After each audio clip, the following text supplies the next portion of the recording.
Satu. Setelah terjadi perselisihan antara Lisa dan Anton di restoran Bahagia, pada waktu yang sama di lantai 3 kamar Platinum Hotel Bahagia sedang terjadi perbincangan hangat antara Ronald dan Tuan Sam. Diketahui bahwa setelah manajer Tom mengantar Ronald dan Tuan Sam memasuki kamar Platinum di lantai 3 Hotel Bahagia, dia pun segera pergi meninggalkan kedua orang itu dan melanjutkan pekerjaannya sebagai manajer pelayan di hotel sekaligus restoran Bahagia itu. Setelah hanya tinggal mereka berdua di kota Platinum itu, Ronald dan Tuan Sam pun mulai berdiskusi tentang langkah-langkah yang harus mereka ambil guna memuluskan tugas yang mereka pikul saat ini. Ronald yang telah menceritakan segala sesuatu tentang informasi yang didapat di New Village tentang keberadaan keluarga Yosef yang tak meninggal, dan kemana perginya Tuan Muda Jerry dan siapa yang mengasuhnya ketika keluarga Yosef terbunuh, kini menunggu tanggapan dari Tuan Sam. Namun setelah agak lama tidak ada respon dari Tuan Sam, Ronald pun berkata, "Tuan Sam, semua informasi yang saya dapatkan di New Village saya sampaikan kepada Anda, tanpa adanya yang saya kurangi dan saya lebih-lebihkan. Sekarang tergantung kepada Anda, apakah Anda akan langsung bergerak bersama tim Anda, atau Anda juga membutuhkan saya untuk bersama dengan Anda mencari Tuan Muda Jerry?" Tanya Ronald ketika dia melihat Tuan Sam dari tadi hanya merenung dengan tatapan kosong ke arah gelas minumannya. Lalu Ronald pun melanjutkan, "Jika Anda menginginkan saya untuk ikut turun membantu Anda, maka saya akan mengikuti rencana Anda dan akan memberikan kerjasama dengan senang hati." Tuan Sam saat ini tidak merespon pertanyaan dari Ronald. Di saat ini, dia sedang memijit-mijit dagu seolah-olah sedang berpikir. Tapi di sisi lain dari raut wajahnya sepertinya dia sedang menunggu. Ronald saat ini kesulitan untuk menebak isi hati dari Tuan Sam yang duduk berhadapan-hadapan dengannya. Setelah agak lama Tuan Sam seperti orang yang berpikir, dia segera mengangkat kepalanya dan menatap Ronald. "Terima kasih Tuan Ronald atas kerjasama Anda dan juga kerja keras Anda. Saya sangat bersyukur memiliki kesempatan untuk dapat menjalankan misi pencarian ini dengan Anda." Tuan Sam pun tersenyum.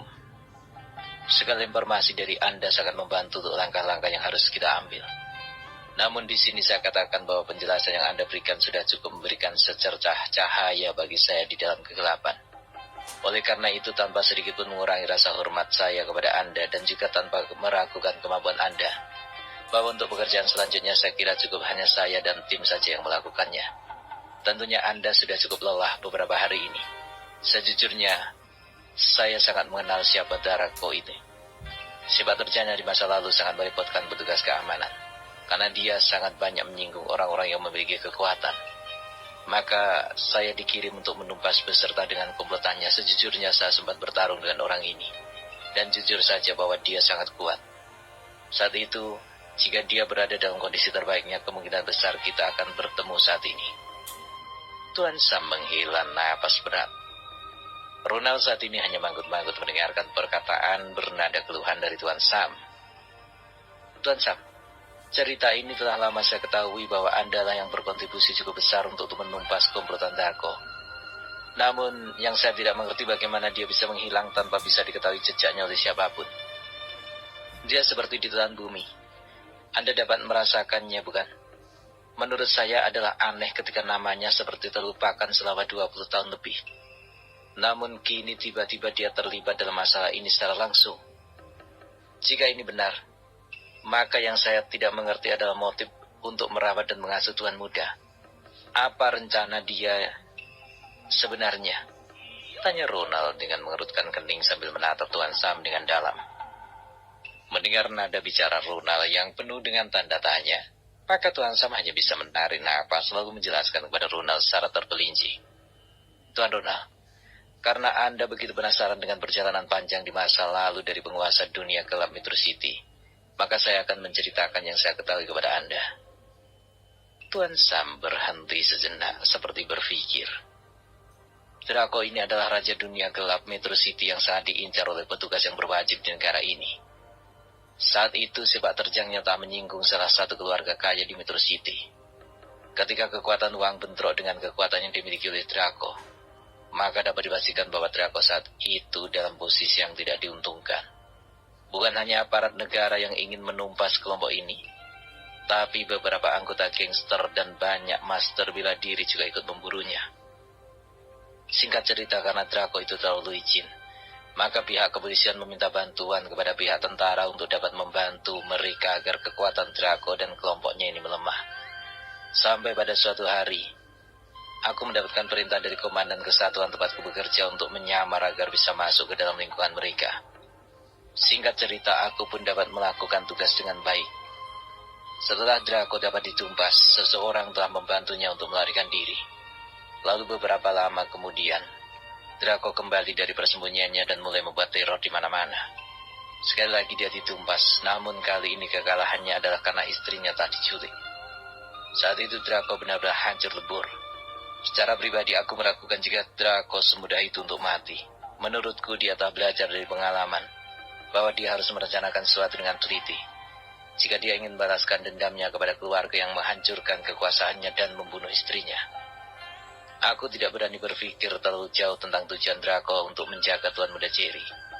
Aku berharap agar dia tidak menyeret Tuan Muda ke dalam api dendamnya. Karena menurutku jika Draco ingin sukses dalam balas dendamnya, maka dia harus memiliki sesuatu yang kuat untuk menopang dan memberikan sokongan kepadanya dari belakang. Tuan Sam secara panjang lebar menjelaskan berharap Ronald tidak lagi penasaran tentang motif Draco. Ronald kini merasa tercerahkan setelah mendengar penjelasan dari Tuan Sam. Dia memang mengetahui sifat Tarzan dari Draco, namun dia tidak pernah memiliki gesekan atau perselisihan dengannya. Jadi dia tidak begitu mengetahui tentang dunia bawah tanah ini. Setelah mengetahui apa yang sebenarnya terjadi, maka dia bertanya pada Tuan Sam. Jika memang begitu, maka apa rencana Tuan Sam selanjutnya untuk melacak di mana keberadaan Draco ini? Sebelum menjawab pertanyaan Ronald, Tuan Sam hanya tersenyum sambil memainkan tangannya di atas bibir gelas tempat minumnya. Tidak lama kemudian dia pun menjawab, Tuan Ronald, untuk hal ini tentu saja aku tidak terjun langsung mencari di mana keberadaan dari Draco ini. Namun aku punya seorang yang dapat diandalkan. Dahulu orang ini adalah partnerku dalam tugas, dan juga pernah bentrok secara tidak langsung dengan Draco. Saya mengira bahwa Draco tidak akan mengenal orang ini karena keahliannya dalam menyamar. Jadi Tuan Ronald tidak perlu khawatir, percayakan pada saya untuk melacak keberadaan Draco. Seekor anjing mungkin akan kehilangan penciumannya terhadap calon buruannya, namun tidak berlaku bagi Sam, kata Tuan Sam dengan penuh percaya diri. Mendengar Tuan Sam yang begitu confident, Ronald kini merasa lega. Namun sebelum dia mengajukan beberapa pertanyaan lagi, mendadak telepon genggamnya berdering. Merasakan getaran di ponselnya, Ronald segera mengeluarkan dari saku dan melihat nama pemanggil. Setelah dilihat nama Tuan Berry tertera di layar ponselnya, dia pun buru-buru geser layar untuk menjawab panggilan tersebut. Setelah itu dia menekan tombol speaker. Halo Tuan Berry, Anda menelpon saya. Apakah ada sesuatu yang harus saya kerjakan? Ronald berkata dengan suara tetap hormat. Ronald, bagaimana dengan tugas yang diberikan Tuan Besar padamu? Apakah ada kemajuan berarti? Ronald pun segera menjawab pertanyaan atasannya. Tuan Berry, saat ini saya telah mendapatkan informasi yang cukup. Ronald kemudian menceritakan semua yang dia ketahui dan termasuk pencarian yang dilakukan di New Village, serta langkah-langkah yang akan diambil. Setelah menceritakan secara terperinci, Ronald lalu meminta pendapat dari Berry atas informasi dan rencananya bersama dengan Tuan Sam. Setelah mendengarkan penjelasan dari Ronald tentang informasi dan rencana mereka, maka Berry langsung berikan perintah. Ronald, sampaikan kepada Sam untuk terus melakukan penyelidikan. Namun pastikan bahwa pergerakan yang kalian lakukan tidak terlalu terbuka, dan lakukan pencarian ini secara rahasia. Berry berkata di seberang telepon memberikan instruksi. Tuan Besar mengatakan, padaku saat ini bukan hanya kalian saja yang sedang melakukan pencarian. Di mana keberadaan Tuan Muda, namun keluarga Patrick juga telah mengetahui hal ini. Beberapa orang kita yang ada di sana telah memberikan kabar bahwa saat ini keluarga Patrick juga telah mengirimkan beberapa orang mereka untuk membuntuti Anda, Ronald. Maka Anda harus berhati-hati. Jika masalah ini sampai diketahui oleh mereka, maka keselamatan dari Tuan Muda pasti akan dalam bahaya. Untuk masalah siapa yang berkhianat dan membocorkan rahasia ini kepada keluarga Patrick, Tuan Besar menduga bahwa ada pengkhianat di dalam keluarga William. Jadi menurutku, kalian harus bergerak cepat dan tetap secara rahasia. Untuk Ronald, sebaiknya Anda tidak usah mengikuti Sam dalam misi ini. Segera temui saya di Lotus Mason. Dan Sam, semoga Anda secepatnya menemukan keberadaan Tuan Muda. Barry memberikan dorongan semangat kepada Tuan Sam. Mendengar ini, Sam pun lantas berkata, "Presiden Barry, terima kasih atas informasi dari Anda. Anda cukup duduk tenang dan tunggu kabar baik dari kami. Anda dapat meyakinkan diri bahwa urusan seperti ini saya adalah ahlinya. Sebenarnya saya juga merasakan ada sesuatu yang terus membutuhkan Tuan Ronald dalam kegelapan. Mereka terus menjaga jarak dengan kami.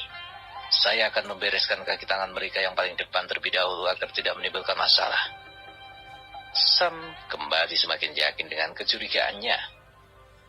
Barry yang mendengar kata-kata Sam kemudian berkata, "Saya mempercayakan semua ini kepada Anda, Sam. Jika Anda gagal menemukan pewaris yang hilang itu, maka dapat dipastikan keluarga Smith dan keluarga William akan hancur tanpa penerus. Oleh karena itu berhati-hatilah," kata Barry memperingatkan. Setelah itu Barry menutup panggilan telepon itu. Setelah selesai berbicara dengan Presiden Barry di telepon, Tuan Sam memandang Ronald dengan senyuman sumbing. "Tuan Ronald, bisa membantu saya untuk menjebak pengecut itu?" Ronald yang mengerti maksud dari Tuan Sam lalu mengangguk sambil tersenyum dengan gigi digertakkan. Pukul 4 sore, saat itu sebuah taksi yang melaju dari arah Newville berhenti tepat di depan sebuah gang di area Hill Street. Dari pintu penumpang keluarlah seorang pemuda tampan dengan penampilan dan gayanya yang sangat santai dan tenang. Dia berjalan menghampiri supir dan membayar ongkos taksi. "Terima kasih Tuan supir."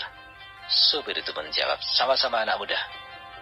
Pemuda taman itu pun tersenyum menganggukkan sedikit kepalanya dan berlalu meninggalkan taksi itu. Lalu pemuda itu pun memasuki sebuah gang kumuh yang dindingnya tercoret di sana-sini dengan cat pilok. Dia terus melangkah tenang mengikuti lorong gang itu dan setelah sekitar 15 menit berjalan, barulah dia sampai di sebuah rumah reot dekat dengan tebing sungai yang berair jernih. Rumah itu adalah rumah paling ujung dan terpencil sendiri dari tangga. Setelah anak muda itu pun sampai di depan pintu, dia segera mengetuk pintu tersebut lalu memanggilnya. "Ayah, ayah, apakah kau ada di dalam? Ayah, buka pintunya. Ini aku Jerry. Aku datang untuk mengunjungimu hari ini," kata pemuda itu yang ternyata adalah Jerry.